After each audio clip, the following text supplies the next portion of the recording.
Have you ever noticed that the same handful of universities keep producing presidents, cabinet secretaries, Supreme Court justices, tech moguls, and media titans? Have you ever wondered whether it's merely the quality of their classrooms, or whether something far more deliberate, more hidden, and more spiritually dangerous is being manufactured behind the ivy and the brick? Tonight, we pull back the curtain. Behind the pennants and endowments and graduation speeches lie clubs, lodges, and networks that operate in secrecy, not simply as alumni associations or social circles, but as brotherhoods with oaths, rituals, symbols, and loyalties that outlive semesters and follow their members into the halls of power. These are not harmless campus eccentricities. They are spiritual and social machines that groom influence, shape policy, and build an invisible architecture of power. What you will hear in the next minutes is not rumor dressed as fact, nor is it idle gossip. It is an urgent invitation to look again, to see patterns that repeat across places and centuries, to ask why secrecy is tolerated where transparency is expected, and to discern the spiritual implications of institutions that present as education but operate like indoctrination into an elite culture.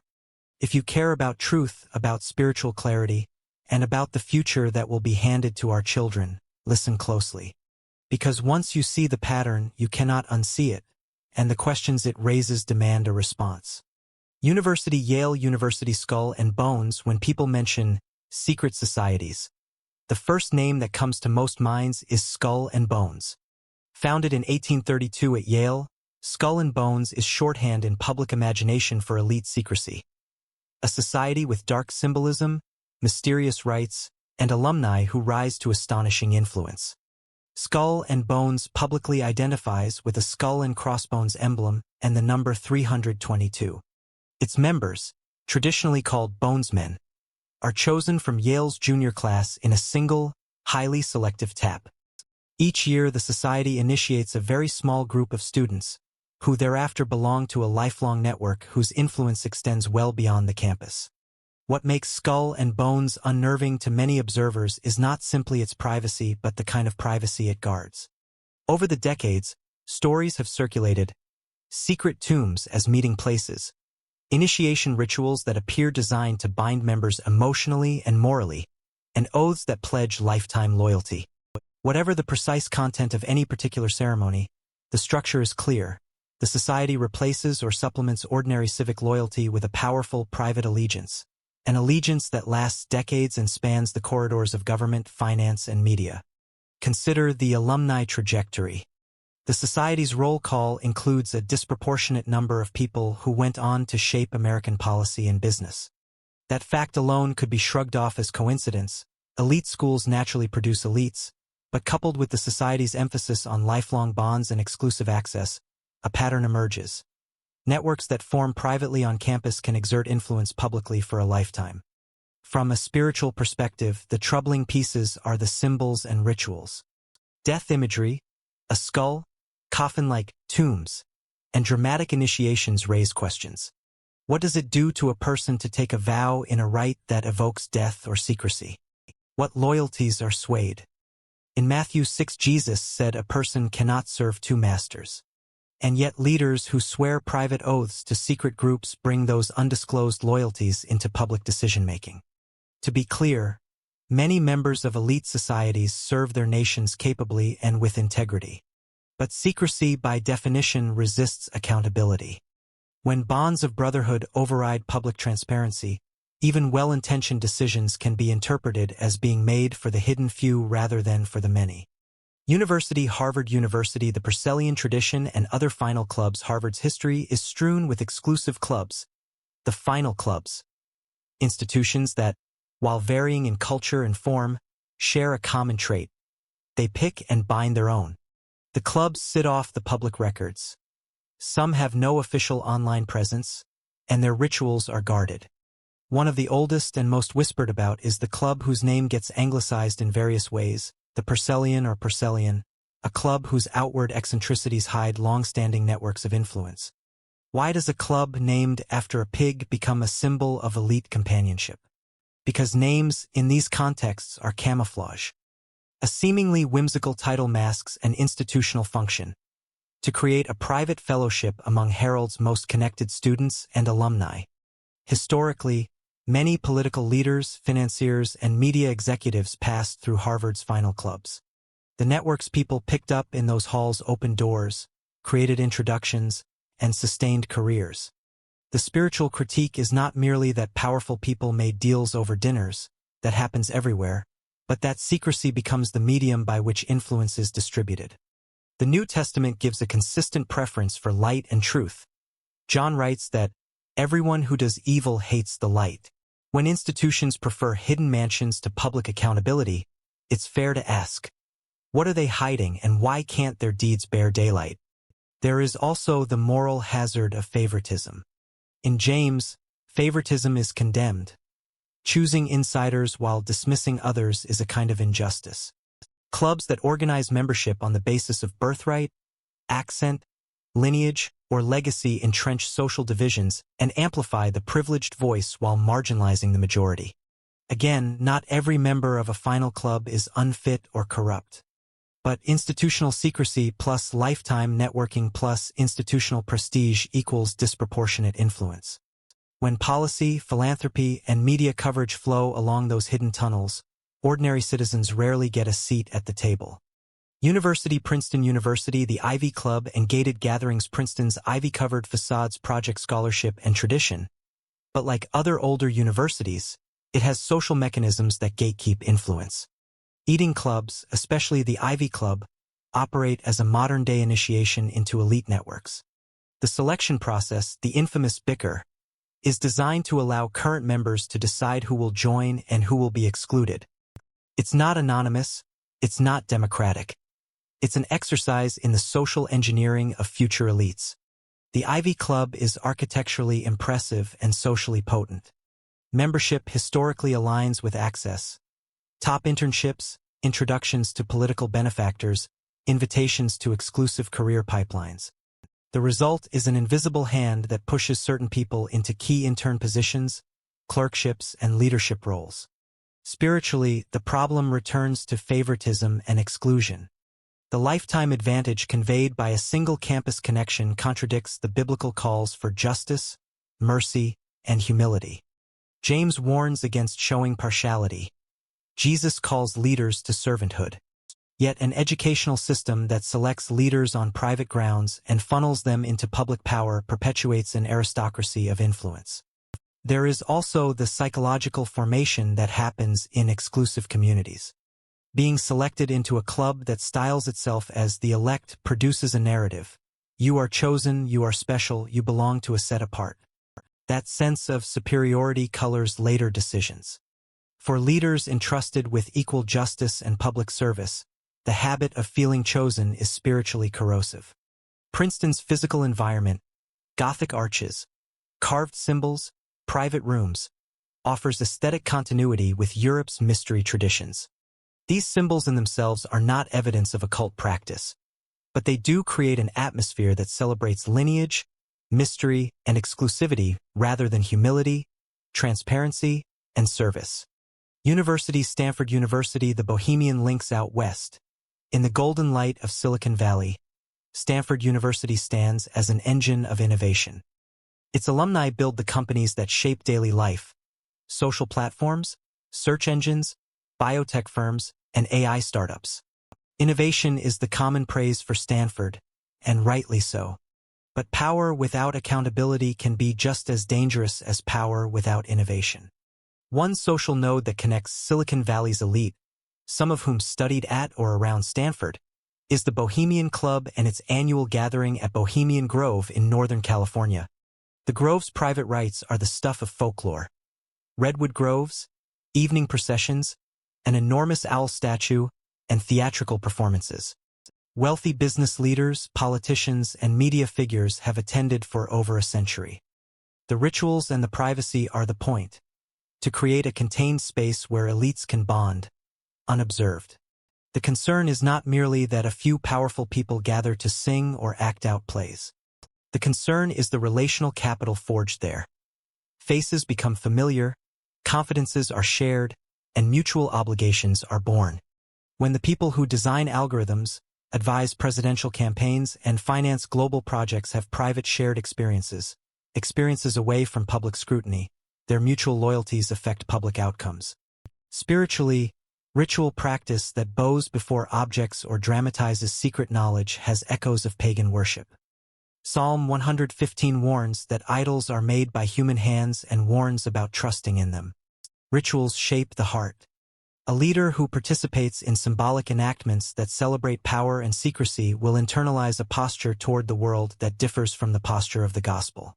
Again, this is not an indictment of creativity or of fellowship.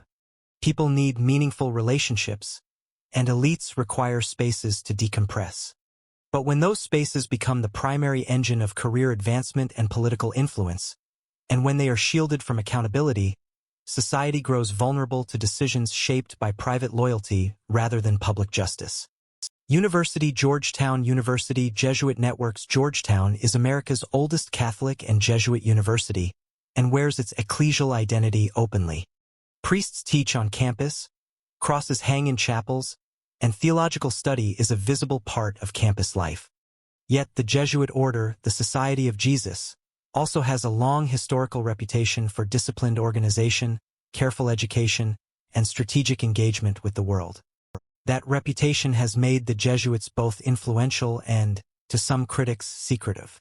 Georgetown School of Foreign Service, its programs in diplomacy, and its alumni network feed directly into America's foreign policy establishment. Diplomats, intelligence officers, and global bureaucrats have come through its halls. For those who worry about the mixing of spiritual identity and statecraft, the question becomes, what kinds of loyalties are being formed when a religious order organizes an educational pipeline into sensitive realms of governance? Historically, the Jesuits have been described by some as shrewd operators, adaptive, strategic, and disciplined. That organizational capacity has been a gift in missions and pedagogy. But critics point out that where organizational strategy softens into covert influence, moral questions arise. The Church's mission is spiritual and pastoral. The state's mission is civic and public. When religious orders cultivate networks that channel personnel into government and intelligence without transparent civic oversight, tensions emerge. From a spiritual perspective, the danger is twofold. First, a religious identity can be weaponized to cover political ends, the sheep's clothing Jesus warned about. Second, spiritual institutions that cultivate secrecy risk becoming instruments of manipulation rather than tools of formation. Matthew 7:15's warning about false prophets is not just individual. It is a collective admonition to test the fruits of institutions that claim holy ends but practice secrecy. Georgetown produces influential people and, like other universities, does so in ways that are both public and private. The key concern is the private pipeline. Networks that prepare elite actors in diplomacy and intelligence and bind them into allegiances that outlast public checks and balances. The spiritual pattern why these institutions look the same having examined 5 universities and their connected networks. A pattern becomes difficult to dismiss. Secrecy is method. Rites, tombs, private mansions, off-record gatherings. Selection as power.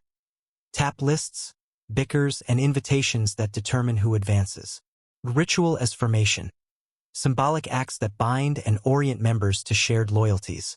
And networks as leverage, connections used for career access across sectors and generations. A cross-partisan reach, members on both sides of political divides, making the networks resilient. This pattern is effective because it is replicable. Whether the society wears Gothic robes or polo shirts, uses Latin mottos or corporate mission statements, the mechanics of elite reproduction are the same. Where the Church intends fellowship in the open, these groups organize fellowship behind closed doors. Where the Church calls for servant leadership, these clubs reward dominance and control. Why would someone replicate such a pattern? Because secrecy breeds trust among insiders, and insider trust can be monetized as influence. The methods are old. They borrow aesthetics and ritual from ancient traditions precisely because those elements are psychologically powerful. And they work. From a theological standpoint, that is a problem. God's kingdom centers on light, accountability, and servant leadership. A system that trains rulers to look inward to secret loyalty rather than upward to accountable stewardship is the enemy's counterfeit. What this means for America's future if these patterns are true, if elite universities do not only educate minds but also inculcate hidden loyalties, then the question of who shapes public life becomes more urgent. The next generation of presidents, judges, CEOs, and tech founders sit in classrooms today. If their most formative bonds are forged in secret societies that promise preferential access and lifelong quid pro quo networks, then public choices will inevitably reflect those bindings. The effects are not always dramatic. Often they are subtle, a hiring choice here, a funding decision there, a foreign policy posture that reflects insider assumptions. In other cases, the effects are wide.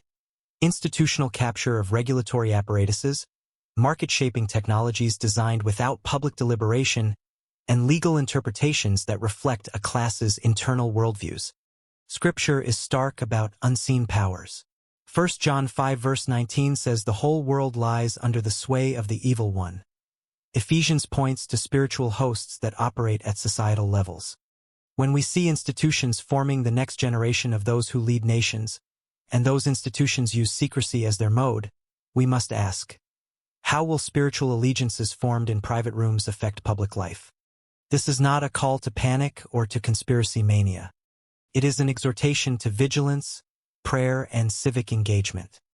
If power can be concentrated through secret channels, it can also be diffused by transparency, accountability, and widespread participation. The spiritual consequences what secret societies do to a soul beyond policy and politics. The deeper worry is formation. What kind of soul is created by a life invested in secret loyalty? Rituals and oaths are not spiritually neutral. They shape imagination, reorder priorities, and produce moral habits. Secrecy teaches compartmentalization. Rights and wrongs are toggled between private and public spheres. Oaths teach absolute loyalty. A person trained to swear binding secrecy will feel the pull of that oath against conscience. Exclusivity fosters superiority. The sense of being chosen breeds a subtle pride that corrodes humility. A ritual normalizes symbolism. Repeated symbolic acts orient the heart toward the object of worship, whether that object is the nation, a club, money, or power. Jesus calls his followers into a different way. Open fellowship, servant leadership, truth-speaking. Paul's rhetorical question, what fellowship has light with darkness, is not merely theological rhetoric, it is a practical diagnostic. When leaders form secret alliances that privilege a private brotherhood above public accountability, the result is moral distortion. And the consequences ripple. Laws are shaped by men and women whose imaginations were formed in secrecy. Technologies are designed by engineers whose loyalties are to their investor rings and elite networks. War plans and diplomacy are penned by diplomats who learned how to trade favors in private clubs. When spiritual formation is transferred to secret societies, public life pays the bill. What can the church do? A fourfold response if you're wondering how to respond. Not with paranoia, but with faithful action. Here are concrete steps the church can take.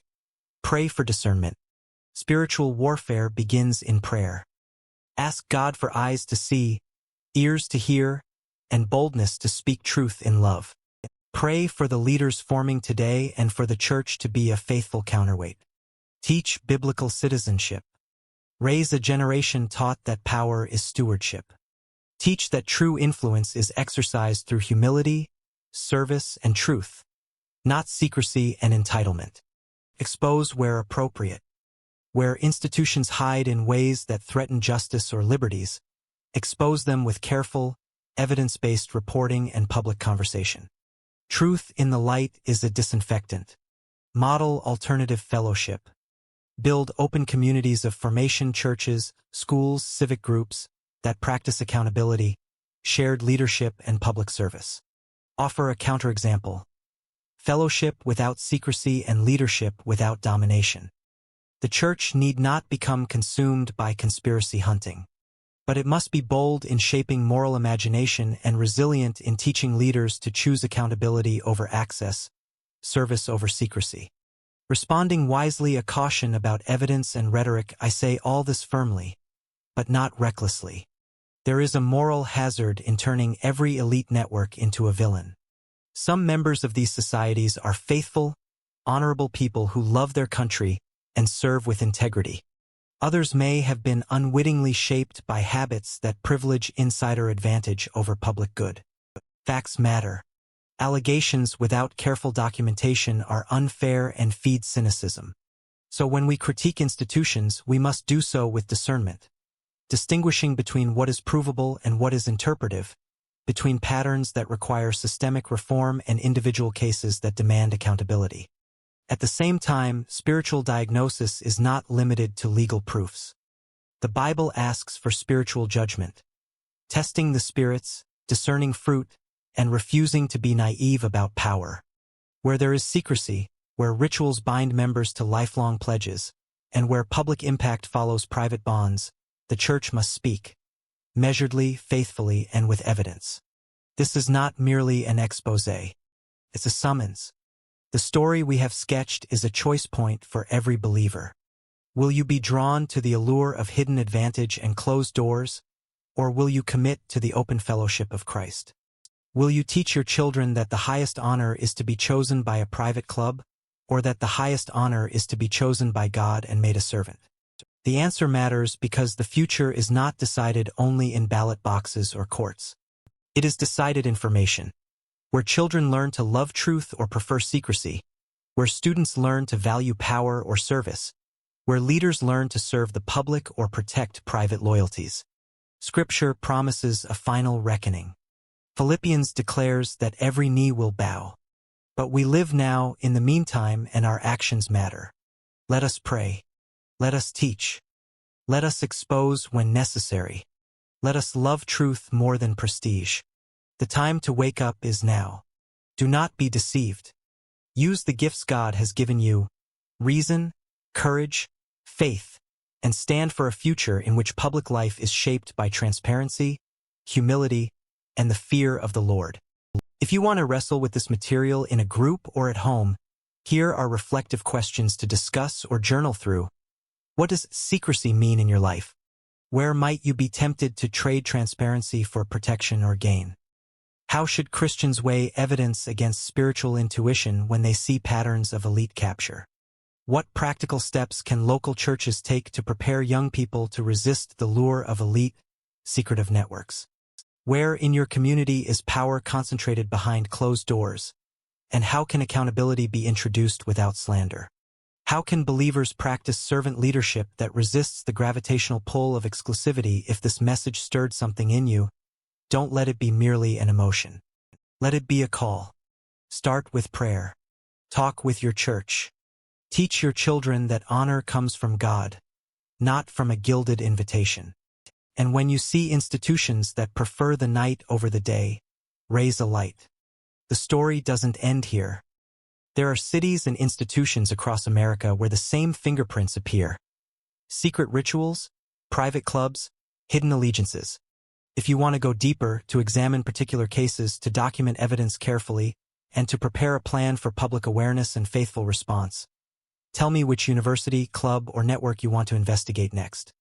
I'll help you map out a patient, careful, and truth-seeking approach.